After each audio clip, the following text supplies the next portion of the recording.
साबिक secretary election commission कुंवर दिलशाद कहते हैं कि इलेक्शन कमीशन को आइन के आर्टिकल 224 के तहत तहफ्फुज हासिल है। निगरां वजीर आला का फैसला किसी भी अदालत में चैलेंज नहीं किया जा सकता।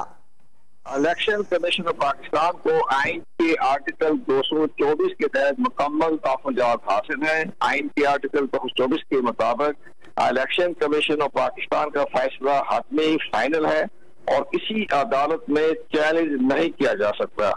इसीलिए आइन के आर्टिकल 240 में कहा गया था जो ही पार्लिमानी कमेटी की तरफ से नाम पेश हो जाए तो इलेक्शन कमीशन ने 48 घंटे में फैसला करना होता है।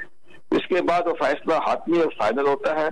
और ये तो तमाम आइन के मुताबिक दो ऐसी पोस्टें हैं जिस पर किसी अदालत में चैलेंज नहीं किया जा सकता। एक, प्रेसिडेंट ऑफ पाकिस्तान को जब चीफ इलेक्शन कमिश्नर उनके कागजात नामजदगी एक्सेप्ट करे या रिजेक्ट करे तो किसी अदालत में चैलेंज नहीं किया जा सकता आइन के आर्टिकल 41 के तहत।